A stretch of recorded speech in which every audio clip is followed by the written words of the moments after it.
Kita coba melihat dari data ya, kita coba lihat dari data. Oke, data yang ada kita amati begini. Saya menggunakan dailyfx.com ya, mungkin ada yang menggunakan forexfactory.com, investing.com dan lain-lain. Yang ada di layar kita amati jam 19.30 non-farm payrolls. Dari previewsnya 336 diperkirakan akan bergerak turun menjadi 180. Berarti dolar berpeluang kuat melemah. Yang kedua, unemployment rate, pengangguran, angka pengangguran 3,8, diperkirakan 3,8, maka tidak ada perubahan, stabil. Itu artinya tidak ada yang cenderung dominan. Berikutnya lagi ada pendapatan rata-rata per jam atau penghasilan per jam. Dari 0,2 diperkirakan naik menjadi 0,3. Dolar berpeluang menguat. Yang satu melemah, yang satu menguat, yang satu netral. Mana yang paling mendominasi? Tentu kalau saya lebih cenderung ke teknikalnya. Perhatikan dari sisi teknikal, ini ada pergerakan merah meskipun belum terlalu kuat ya, tetapi sudah mulai ditolak posisi bullishnya. Sementara kita akan hapus dulu yang sudah kita mapping satu hari tadi. Kita akan melihat kondisi real time-nya sesuai dengan kondisi dinamika saat ini. Kita coba geser dulu di time frame H4 dulu untuk mengamati apakah ada petunjuk lebih. Di H4 tidak ada petunjuk lebih, yang ada trennya naik kemudian turun.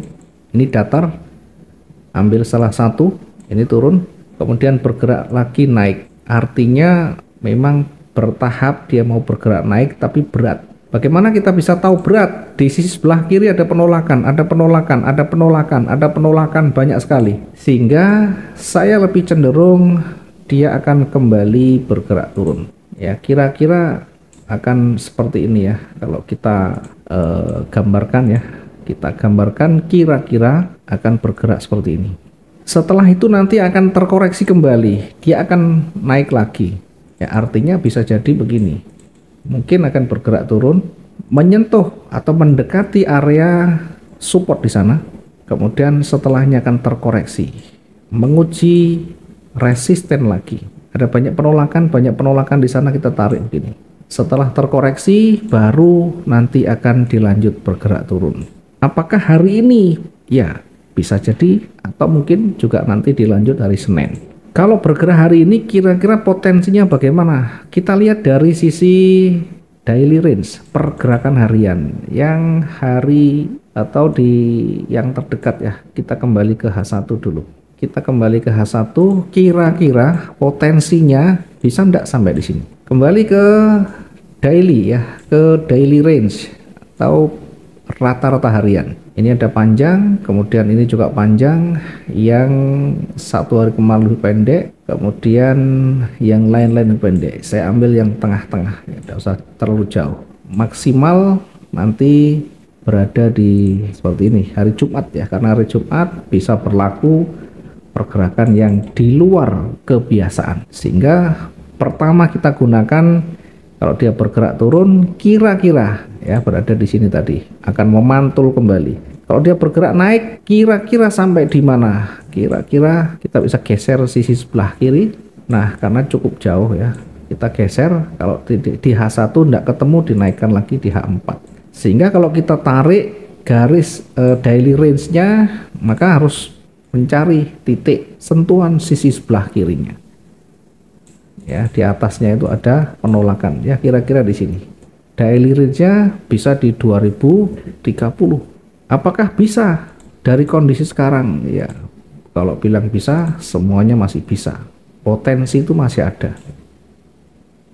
Bahkan diperkirakan emas ini akan jauh di atas 2080 ya. Tapi bukan hari ini, bukan esok, mungkin agak panjang. Tapi peluang ke sana ada. Apalagi dilihat dari sisi global. baik kondisi ekonomi global maupun geopolitik sangat berpeluang sekali. Emas menjadi incaran. Oke, kita kembali ke H1 lagi ya. Tadi simulasinya seperti itu ya. Bagaimana kalau nanti tidak mampu? Bisa jadi di menit-menit terakhir itu bisa jadi nanti melemah. Bisa jadi di menit-menit terakhir melemah. Bagaimana kita bisa tahu? Kita bisa lihat dari sini.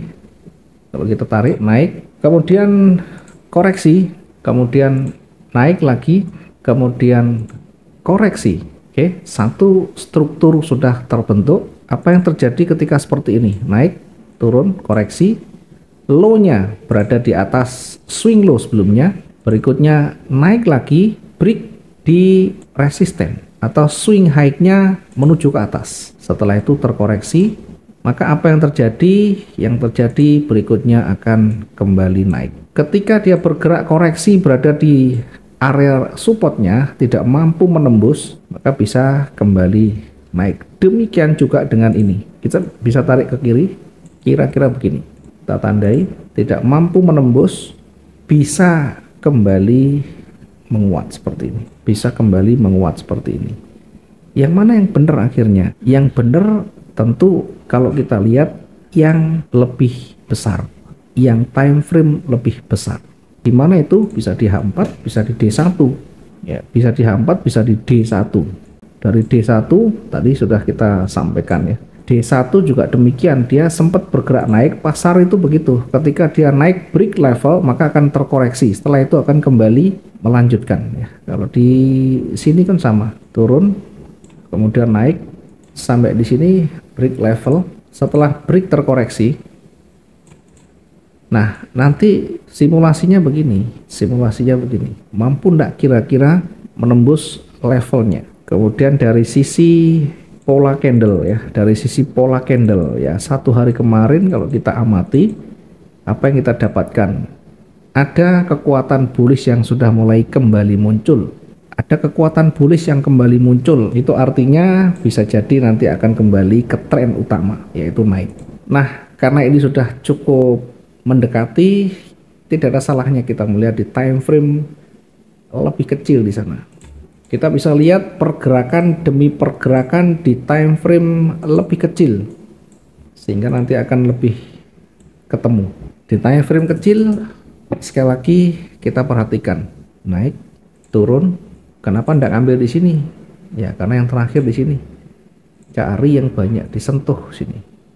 Berapa kali sentuhan? Ini di sini boleh, di yang tertinggi juga boleh, karena ini kita mengejar pada sentuhannya. Naik lagi, kemudian turun lagi, kemudian naik. Setelah itu turun lagi. Oke. Berapa kali sentuhan di bawah yang tidak mampu ditembus? Satu di sini, yang kedua di sini, yang ketiga di sini, keempat di sini, ya. Yang keempat di sini. Berikutnya yang kelima, kalau nanti sudah mulai tidak mampu, ya bisa jadi kembali naik lagi. Sebaliknya, ketika nanti mampu ditembus, maka akan cenderung lebih kuat turunnya. Kenapa? Karena ini pertahanannya banyak sekali. Disitulah nanti dipertaruhkan. Karena banyak sentuhan begini biasanya kalau tidak mampu nanti akan terus naik atau terus berbalik. Sebaliknya kalau mampu dia juga akan panjang. Cuma kalau dia mampu menembus biasanya tidak langsung terus-terusan. Setelah break nanti akan koreksi namanya. Nah, baru itu akan kembali lanjut lagi. Tetapi ketika tidak mampu, maka bisa langsung memantul karena banyak sekali di sana. 1, 2, 3, 4. Ada 5 pantulan. Ada 5 pantulan. Nah, kita nanti lihat di 5 menit terakhir. Coba kita lihat di 5 menit terakhir. Ini sudah mulai kelihatan pergerakan pantulannya. Sudah mulai kelihatan euforianya ya, pergerakan bullishnya. Dari time frame kecil itulah nanti kita minimal bisa membaca lebih dini kemana potensi selanjutnya. Ini sudah mulai kelihatan di sana pantulannya ya. Jadi kecil sekali, ganti candle tiba-tiba jadi merah karena masih jamnya belum. Cuma ini sudah satu kali candle sudah cukup panjang, bisa mengalahkan konsolidasi sebelumnya.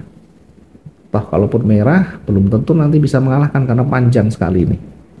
Dari time frame kecil sama dengan time frame besar, hanya bedanya ini petunjuk lebih dini ya. Saya tidak dalam posisi nanti harus kemana, tapi dari sisi gejala awal kita selalu sampaikan dia mau naik mau turun selalu ada petunjuk di sana.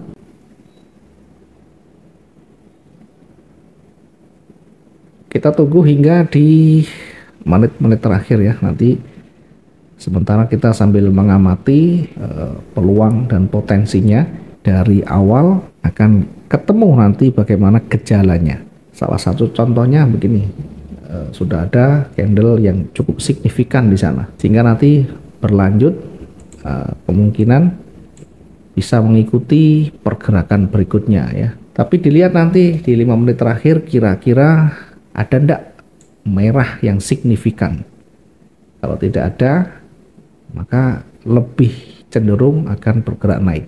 Ini sampai sudah di area resisten tingginya. Kita lihat di time frame ini nanti adakah petunjuk yang lebih kuat untuk bergerak turun ya, adakah petunjuk kuat. Kalau tidak ada petunjuk yang kuat maka masih berlanjut naik, tapi kalau nanti ada ternyata merah yang mengkonfirmasi ya bisa kembali bergerak turun ya. Saya lebih cenderung kalau nanti dia jelang 5 menit terakhir itu sudah mulai naik di atasnya, maka lebih berpeluang akan bergerak naik. Sebaliknya di 5 menit nanti kalau ada petunjuk lain kita akan lihat ya. Sambil kita lihat pergerakan demi pergerakan dan candle yang terbentuk.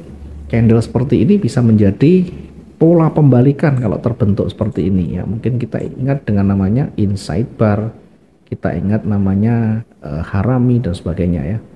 Berada di area resisten, berada di area puncak, kemudian ada rejeksi, ada multi rejeksi, ada konfirmasi, bahkan bisa menjadi petunjuk ya. Sebaliknya ketika tidak ada petunjuk yang lebih signifikan, konfirmasinya belum cukup misalnya, maka harus bersabar dulu ya. Harus bersabar menunggu konfirmasi. 1 menit lagi di 19.25.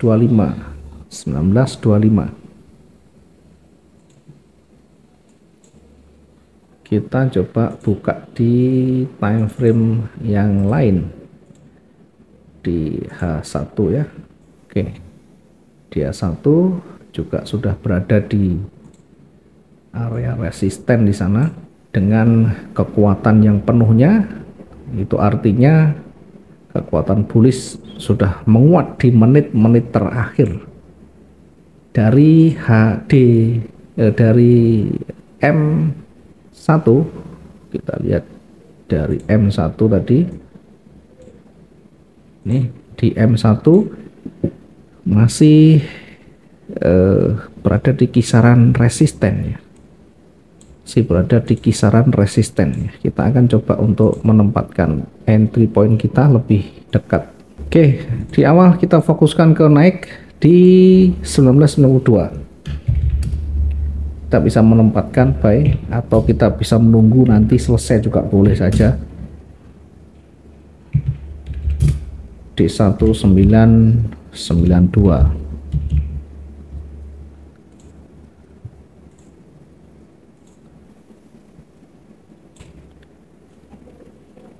Fokus ke buy, target silahkan ditentukan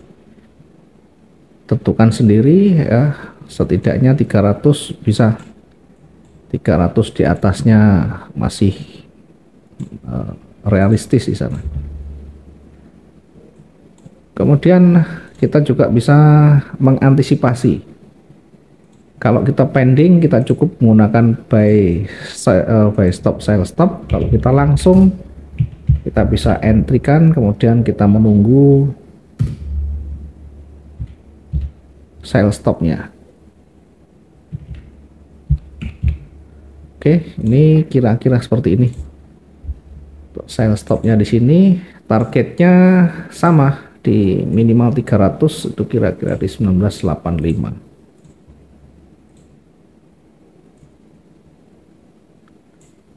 84 atau 85, oke lah. Kalau tidak di target juga boleh, kita nanti menunggu lebih cenderung kemana, kita tinggal close saja. Ada kalanya kalau tidak di target, biasanya kita close dapatnya lebih kecil. Bagi teman-teman yang punya nyali, boleh mencoba. Bagi teman-teman yang masih khawatir, silahkan tunggu selesai candle di H1 selesai dulu sampai news itu lewat. Itu akan jauh lebih tenang daripada nanti ke Uber ya. Bagi teman-teman yang bernyali besar juga bisa. Oke, kita fokus ke pergerakan ya. Tinggal 1 menit, tidak ada alasan untuk kita entry lagi ya, karena ini sangat beresiko. Kita fokus pergerakan mulai ke atas, kita fokus saja, ini lebih condong ke atas. Tapi kalau dua-duanya tersentuh, toh juga nanti akan terkunci di sana. Oke, di detik-detik terakhir